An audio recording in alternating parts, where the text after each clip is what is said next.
At narito na naman ang mainit na balita mula sa mundo ng politika. Matinding pagkabigla ang bumungad sa publiko ngayong araw matapos lumantad ang isang hindi kinilalang individual na nagsasabing siya raw ang biktima sa isang kontrobersiyang kinasasangkutan ni Senate President Tito Soto. Ayon sa nagpakilalang testigo, matagal na niya itong kinikimkim ngunit napilitan siyang magsalita dahil sa bigat umano ng kanyang karanasan. Sa isang eksklusibong panayam, inilahad ng testigo na mayroon daw kalunos-lunos na pangyayari na naganap ilang buwan na ang nakalipas. Bagamat hindi pa nagbibigay ng detalye ang mga otoridad, sinabi nila na sisimulan na ang masusing pag-imbestiga upang malaman ang katotohanan sa likod ng aligasyon. Nagpahayag naman ang kampo ni Senator Soto na handa silang makipagtulungan sa anumang pagsisiyasat. Samantala, umani ng malawakang atensyon sa social media ang naturang revelasyon. Marami ang nagbahagi ng kani-kanilang opinyon habang may ilan namang nananawagan ng pag-iingat at pagrespeto sa proseso ng imbestigasyon. Ilang eksperto rin ang nagbigay diin na hindi dapat pangunahan ng anumang konklusyon hanggat wala pang malinaw na ebidensya. Naglabas naman ng pahayag ang mga taga-suporta ng senador na nananawagan sa publiko na huwag agad maniwala sa mga lumalabas na kwento at hintayin ang opisyal na resulta ng imbestigasyon. Sa ngayon, nananatiling mainit ang usapin habang patuloy na binabantayan ng taong bayan ang magiging takbo ng kaso. Tiniyak ng testigo na handa siyang tumulong upang ilabas ang buong katotohanan anuman ang maging kapalit nito. At yan nga ang mga balitang ating pagkakatutukan, at kung bago ka pa lamang sa aking channel ay huwag kakalimutang mag-like, share and subscribe para updated ka sa mga bagong balita dito sa Tatak Pinas.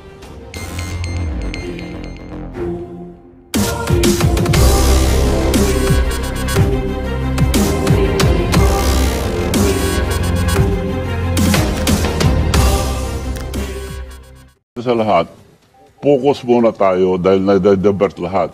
Ang nangyayari po ngayon, diversionary tactic. Is blaming everybody except the President. Oo. May testigo na sa mga una. May speaker, may testigo na. Sinisira nila ngayon testigo. Yun. They should file a case now kung totoo na wala silang pakialam. Ako, hiningi ko lang, to be a leader, transparency, accountability, honesty. Pakita niya na malinis siya, unahin ng Ilocos Norte, then our province Ilocos Sur. Then, para malaman, nagtataka na ako dahil the Diskaya family nabigyan ng 31 billion Yun. within 3 years, the term of President Marcos. Ito lang, 22, 23, 24. 31 billion. At sa Ilocos Norte, meron silang 38 projects. So, para ipakita na malinis sila, Ilocos Norte muna. Dahil ang dami ng sinasabi ng tao doon. Tama. May mga ghost projects po ba sa Ilocos Yun ang Norte? sabi, To kaya your knowledge? yung mga ICI, dapat doon na sila pumunta para to give credible to the President. Kumbaga, tumutulong lang ako.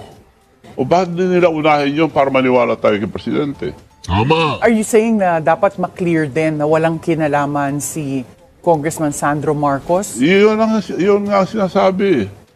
Yun nga sinabi ko. Ang project ni Diskaya all over the country is 31 billion ang binigay. 31 billion. Pero meron pong nadiskubre din na kalakaran sa construction dito sa mga contractors na nagpapahiram lang ng lisensya o yung tinatawag nilang royalty. Palagay niyo po ba sa Diskaya na pupunta lahat yan or may royalties din sila? Grabe na nga nangyayari, ghost project na eh. At ito lang panahon ni BBM, 546 billion ang flood control. Half a trillion. Ang napunta kay Diskaya, 31 billion. Paano napunta sa Ilocos Norte? Yun lang, pakita nila na malinis. Kung malinis, bakit sila hindi inuuna yun? Para to give credible to mga sinasabi ni President Marcos. Well, nung nangyari po itong 3 years na malaking pondo na punta sa flood control, ang chairman of the Committee on Appropriations is Congressman Zaldico. Pero hindi pa po siya umuuwi. Palagay niyo po ba uuwi si Congressman Zaldico? At bakit hindi na lang kinancel po yung passport niya para ma-force Yun nga dapat, kinakancel na. Now, nasaan sila ngayon? Nasa labas na. Si Speaker, hindi na makita. Umalis na po ba si Speaker Martin? Nagsabi siya na handa daw siyang humarap sa ICI. Ba't di sumaharap ang ngayon? So, iba na sinasabi yung Malacanang ngayon. Alam ko, babanatan uli nila dahil ayaw nilang ipaalala sa taong bayan. Kaya, ang gusto ko lang malaman, ang mga kababayan, huwag tayo po maniwala na dinadivert na, binubudol na lang tayo. Huwag na raw flood control. Iba naman. Lahat ng department meron problema eh. Bago matapos lahat yan, wala na sila, matapos na. Ngayon, may ebidensya, demanda nila kung totoo sila. Paalala ko lang mga kaibigan, aking mga kababayan. Ngayon, ibig sabihin ko na ito dahil total, babanatan na naman ako ng hindi totoo. Marami silang pera eh, kaya nagagawa lahat. Pero sinasabi ko na, kung may totoo sa mga sinasabi nila, pakukulong ako. Now, paalala ko lang, nung inimbita ako ni Senator Amy Marcos to help BBM to be the Vice President, meron akong plano kung gusto niyo, tawagin niyo lahat ng leaders. And you can ask Senator Amy. I will invite them, Manong, but I will use your name because you're the president of the Mayor's League. Okay, ako. Tinawag, dumating naman lahat. Oh, thank you for coming but, to help BBM to be the vice president for his election for vice president. But Manong Chavez has a plan. Manong, can you explain your plan? Yun lang. Sinabi ko na, to cut the story short, nobody could beat Sara at that time.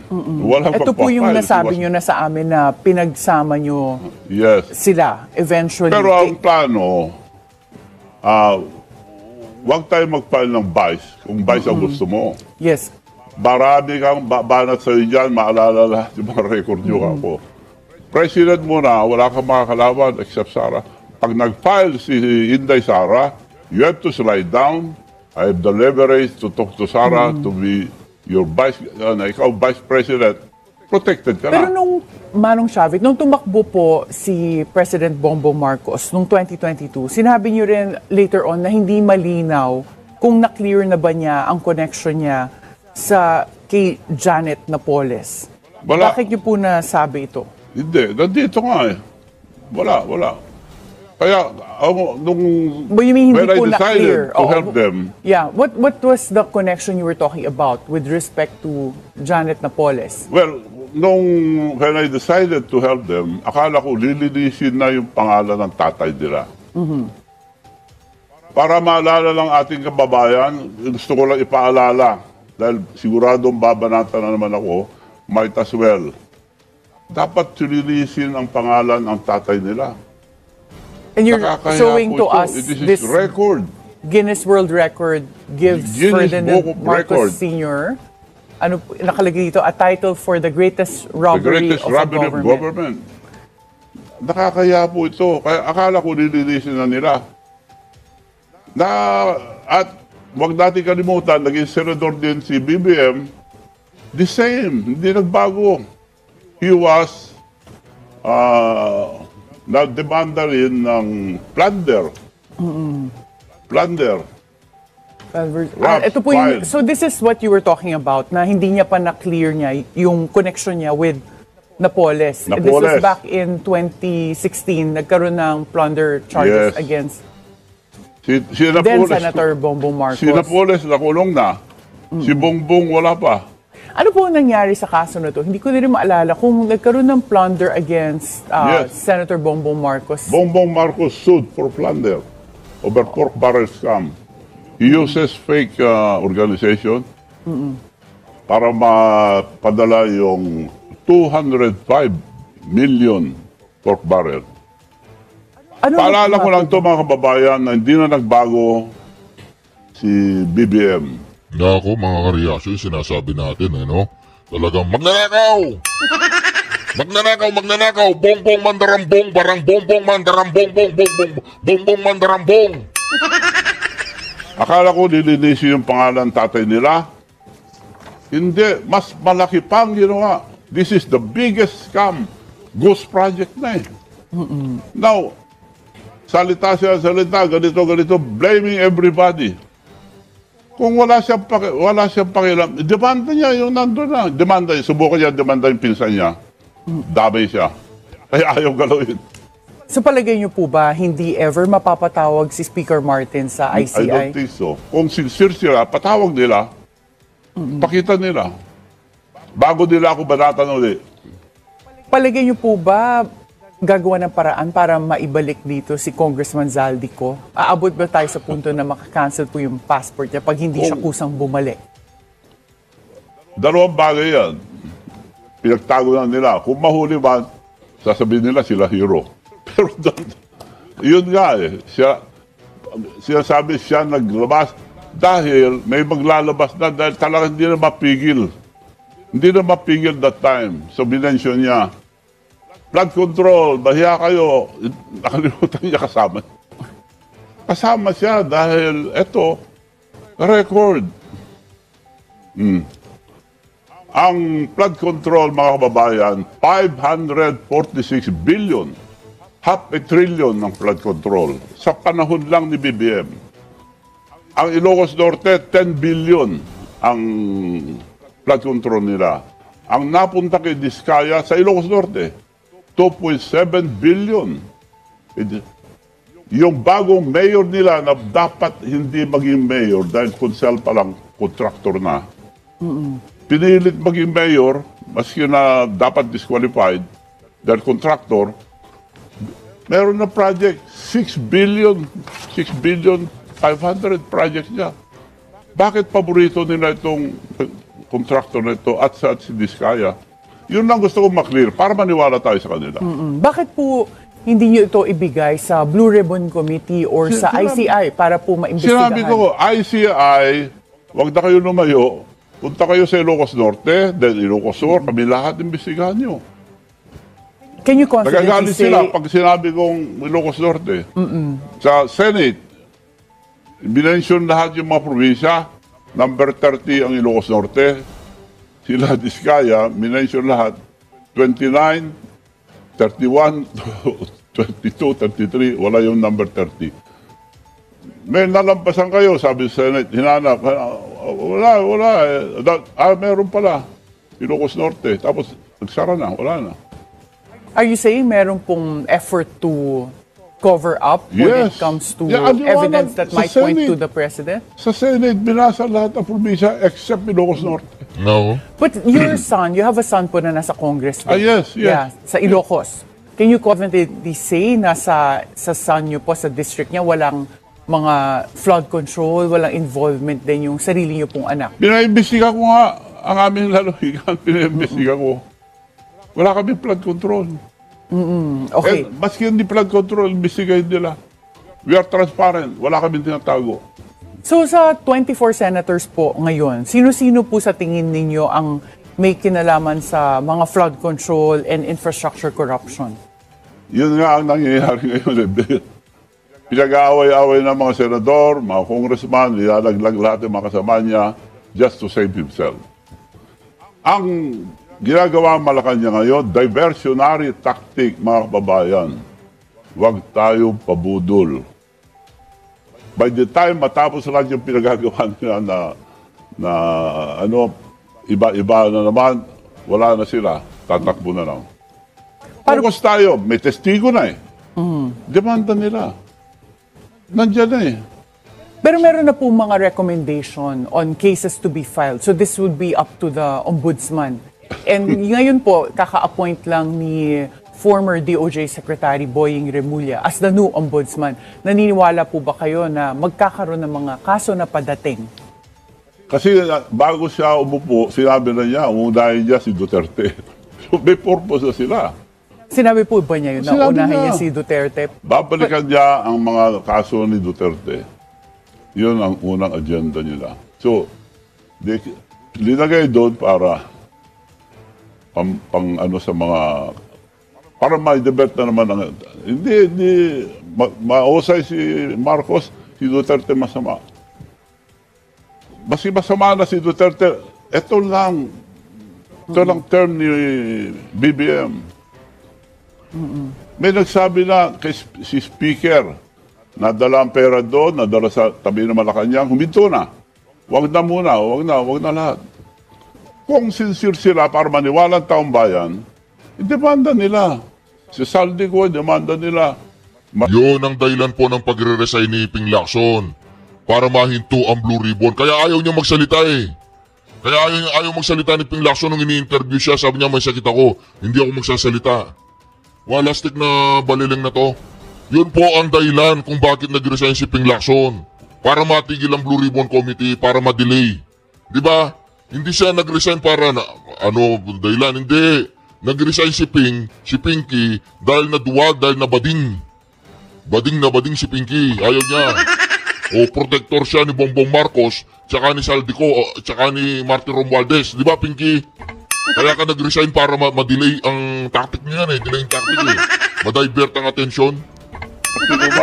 May testigo eh. Hindi po ba kayo naniniwala na fa-filean sila ni Ombudsman Boying Remulla ng mga kaso like si Speaker at si Congressman Zaldico? I dare them to do. Tanggal siya. Palagay niyo tatanggalin po siya pag ginawa niya. Ang appointment niya is 7 years. Opo. Only a revolutionary government could remove them. Pero palagay niyo, hindi po ba magrereklamo ang mga tao pag walang na-file na politiko? Parang yun na ang sinisigaw ng mga tao ngayon. Ayaw na nila ng yung sinasabing maliliit na isda. Naghahanap na sila ng mga politiko that will be accountable. Nandiyan na nga, sinabi na nga, si Speaker lahat, nagpunta na, may mga testigo na. Si Speaker, Saldico, ba't di nila demanda?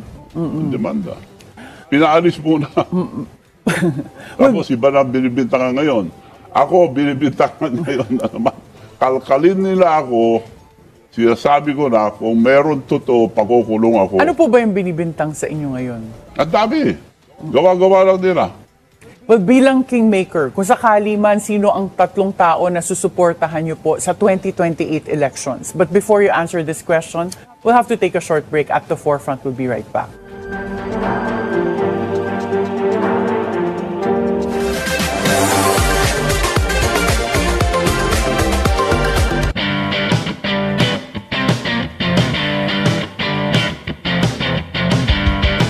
Na tayo mismo 8 elections.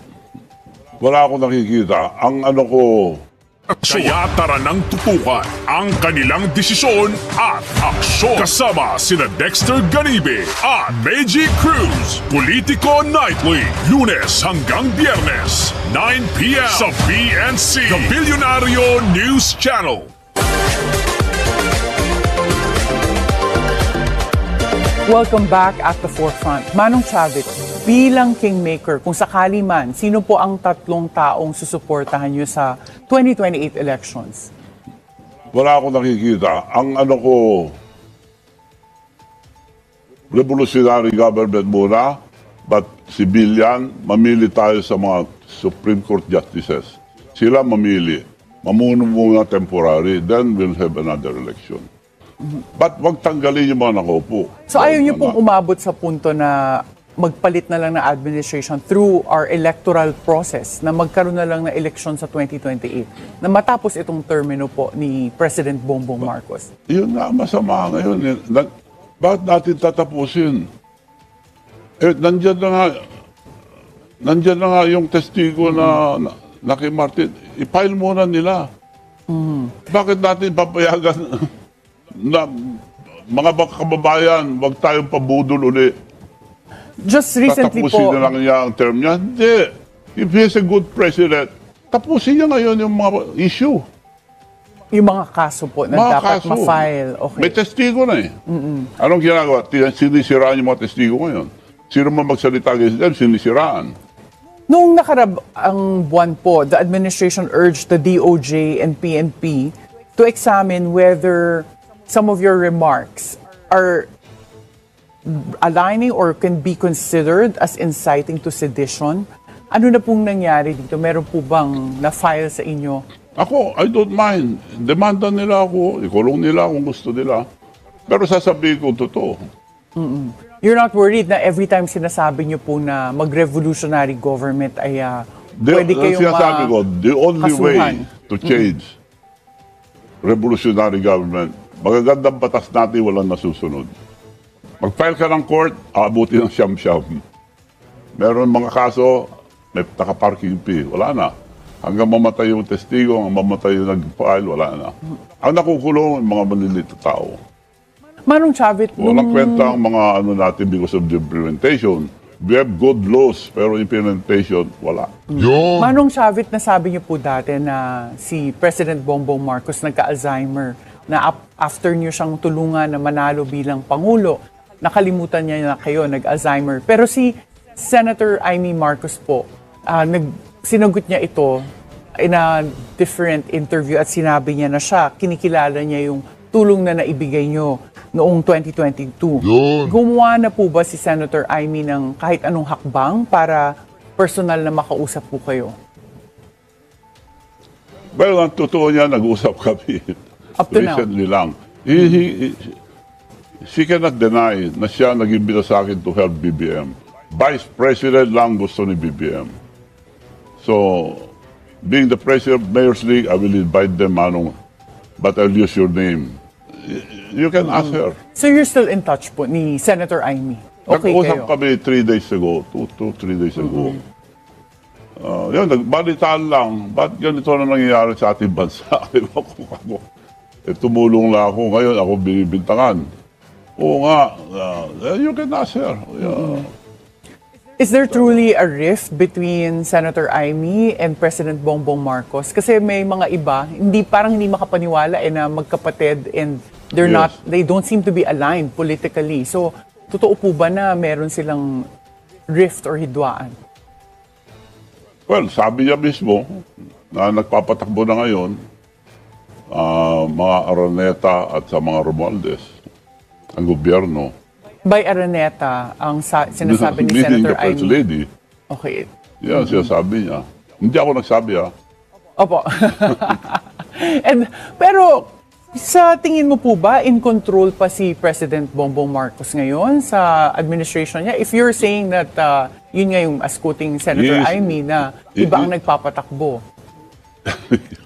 Sinabi mo Now, ang survey, 20% na lang sila, 80% ayaw ng tao. Kaya, bakit tayo papayag pabudol uli? Concentrate mo tayo, may testigo na. I-file nila ang kaso ni Saldico at saka si Martin Romualdez. Then maniniwala ang tao. Which I doubt kung iba ang file. Hindi kayo naniniwalang may mafa-file. Yeah.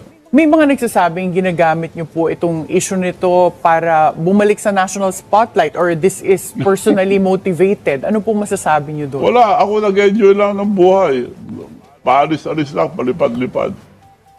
Pero hindi ko na lang matiis yung, aside from Alzheimer na nakalimutan ako, okay lang. Okay lang. Okay lang sa akin yun. Ang kinagalit ko talaga, yung paghahamon niya sa China. Dapat as a president, we are a developing country. Dapat neutral siya sa lahat. Not only US, not only China. Neutral. Naghahamon sa China, wala tayong laban sa China. Ini-encourage yung mga ibang countries, help us. Itong China, binubuli kami. Wala tayong laban So sa that's China. foreign policy po. But how would you compare President Bongbong Marcos's leadership style compared to his father, si President Ferdinand Marcos Sr.? He is worse. Masama ng tatay niya, he is the worst. This is the biggest scam. Kung porsyento lang tatay niya noon, ngayon, ghost project. Kaya dinedevert niya lahat ngayon. Pumapayag naman tayo. So, ating mga kababayan, magising po tayo. No. Huwag tayong pabudol uli. Yun ang sinasabi natin. Bine-blame niya lahat. Ihalaglag na kayo, mga congressman, mga senator. Ngayon, mga mayor sa susunod, dahil imbisigan daw yung mga farm-to-market road. Nako. So, pag inimbestiga mo na dyan, hindi na po tapos ng term niya, alis lang yan. But would you say na meron din naman pong good that came out of all of this? Kasi at least kahit yung mga involved sa Congress and Senate, nalalaman na rin or na-expose. So, hindi pa nga po... Sacrificial lamb. Blame niya nga ito lahat sila. Siya, paano nakakakuha ng Diskaya ng 31 billion kung walang koneksyon sa taas? Ako ang natagal na sa construction. Never ako nakatikim ng 1 billion na ano. project. Ito, agad-agad, 31 billion. So it was tolerated by him dahil contact niya sila Saldico, si Speaker, or wala siyang alam na presidente. Dalawang bagay lang. Natolerate niya yan. Dahil pag-umpisa na, inumpisa na nila yan eh. Hindi po ba kayo naniniwala na wala siyang alam bilang presidente? Na Hindi ako naniniwala na wala siyang alam. meron siyang deniability in a sense na hindi niya talaga alam? Hindi ako naniniwala. Demanda niya si Speaker na pinsambuo niya, maniniwala na ako. Hindi niya pa demanda, kasama siya eh. Kaya ako may Alzheimer. Siya naglabas, nakalimutan niya, siya ang top 3 pinakamalaking flood control. Ito po, yung Ilocos Norte, yung pinapakita natin dito sa screen ngayon. Nationwide, top 5 provinces. Top 5 provinces, pangatlo sila. Halos pareho ng Bulacan. Oo. And 10 billion ang napunta sa Ilocos Norte. Ito, kay Diskaya lang. Kay Diskaya lang ito.